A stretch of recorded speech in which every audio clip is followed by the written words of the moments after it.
What is up, Fody ENT? Let's react to a video together. Energy made this one.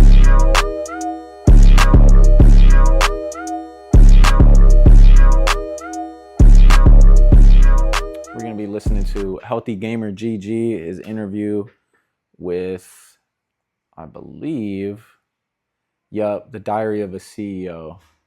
So this dude does a lot of interviews with a lot of well-known people, and Healthy Gamer GG is a psychiatrist, a professional one at that. And he gives a lot of his takes on, mental health, things that women go through, things that men go through. And I like his prescription for a lot of it because he comes from a place of empathy and in a stance of just, listening to what people have to say. And even though I'm pretty sure he has his own ideas and biases, he tends to not really explain it like that. He tends to understand it and explain it from a more like broad view. So let's see what he has to say about Andrew Tate and toxic masculinity. So as a general rule, I don't comment on people that I don't speak to. Mm-hmm. So what right off the bat, tell me I like the that. features of what you're talking Doesn't about. comment on Okay, people he so doesn't speak the to. recent wave saying? of internet masculine influencers who have like Bugattis and lots of women and sports cars, and there's many of them. There's many of them, and they seem to be resonant for some kind of reason. That are kind of saying that the way to be a man is to have loads of money, lots of women, these kind of cars, physical strength, and there's just this huge sort of generation of young, typically men, that are now disciples of that religion. Yeah. So I think if you dislike that toxic masculinity, what we need to understand is it's the people who hate that toxic masculinity that are driving these people towards it. So I know this is kind of crazy.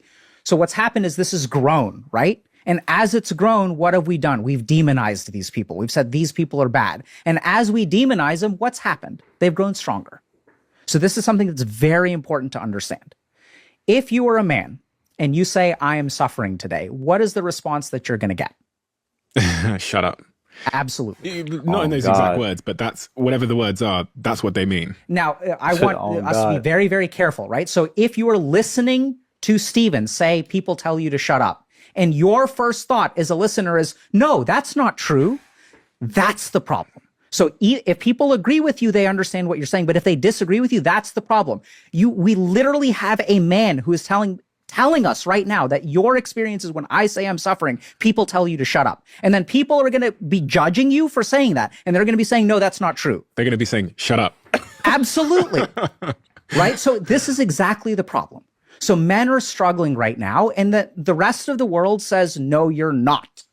You're privileged. You're a man. There's a patriarchy. And I'm not commenting on the sociology of it. There is a patriarchy, whatever. Men have many advantages in life. I've experienced many advantages of being a man. It's absolutely true. Let's not go there. I'm talking about the individual experience of men. So there is one group of people on the planet who says, yes, your life does suck. And that's these toxic masculine people. They're the only people that truly validate men's experiences. I definitely can agree with that. For the longest time, ever since I was a kid, all I'd hear is that, men are not allowed to complain about what's going on in their life because they're men and they got it good per se, right? But, I feel like especially women, they want us to express the way we feel, right? But then when we do, what are we met with? Pushback. Oh, it don't matter. So this is the reason why we don't say we don't really say what's on our mind or what we're going through, right? But then, yeah, I'd agree. Like people like Andrew Tate and a lot of these other people who started coming up, they're telling you, hey, man, I hear you. It is hard being a man because I've been through it, but I made it to the upper echelons and you can too. But what are you doing to improve yourself? Hey, man, it's totally valid. Not saying that everything he says is like gospel, but I mean, it makes sense. And then the people that are hating on it are just elevating it up even further. So it's kind of just a pendulum swinging. Like this is what's been happening for the longest time is that, women are the only ones that are allowed to complain or talk about the hardships that they go through. But men, we aren't allowed to say shit. And typically, there's a loneliness crisis that's going on with men in the world right now. It's really hard to find, that male kinship. And typically women are, they have a bigger social circle than most guys. So, hey man, there's somebody on the internet that's telling you, hey, I hear you. Come listen to me. Come see what I got to say. Totally makes Because sense. everyone else says, why are you complaining? And these guys say, yeah, you're a fucking loser. What are you going to do about it? They at least meet you where you're at. And they say, yes, your life is hard, and I will show you a way to make it better. Whereas the rest of the world says, no, your life isn't hard. What are you complaining about? And I've seen this as a doctor. I've seen patients who are complaining about pain, women who are complaining about pain because they have an internal bleed within the wall of their uterus that cannot get detected. And they're saying, I'm hurting, I'm hurting, I'm hurting. And we ignore this person's pain. And that's when things go bad. So for years and years and years, we have ignored the struggles of men.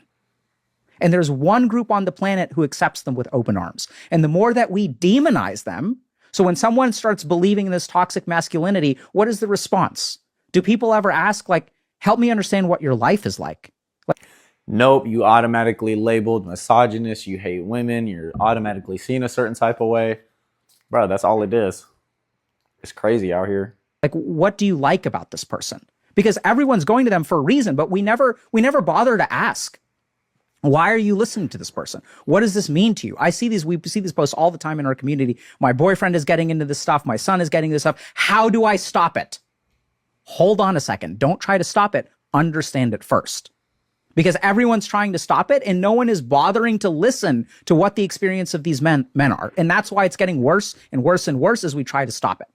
So if I'm the mother of a son who is watching a lot of these sort of toxic male influences online, what would be a better approach versus just banning the computer and telling them that that's toxic and not to look at it? Help me understand what you like about this. What is it like to be a man in today's day and age? How do you feel about yourself? How does it feel knowing that 70 to 80% of women want you to make more money than them, and yet 60% of people who graduate from college are women? That's crazy. It's almost like we should listen to what other people have to say and have a dialogue. Damn. That's crazy. That's crazy. I know, crazy, right? Maybe people should just talk and understand one another and have compassion. What do I know? So men are living in a world today where there are impossible expectations to meet. And so, like, what is it like to be someone who fundamentally has no chance at success? Right? These are the kinds of things that you need to say to these people. You need to give them an alternate place to go where they can be heard and helped, supported, and understood. See, anytime we make a judgment, our mind already has a conclusion. There's nothing left to learn anytime we're judgmental. So what do we do to all these people who are toxic men? We even create the word toxic. We literally label them as bad in some way. And I'm not saying that the behavior isn't toxic. But what I'm trying to point out is that even in our language, there is so much harsh judgment. Man, I could totally see what he's talking about because I know a lot of guys personally where, and shoot, I fell into this category one time in my life too, where, as guys, I'm gonna put y'all on some game. Maybe you guys aren't like Fody, but you guys started out as lover boys. You guys, y'all were writing letters to girls. You guys were, bringing flowers, trying to be chivalrous, and then all of a sudden you get done hella dirty. Now you like, man, fuck this shit. I ain't trying to be like this ever again. And then you start, just being callous to the fact of love and like trying to open yourself up to relationships to where you can really build that connection.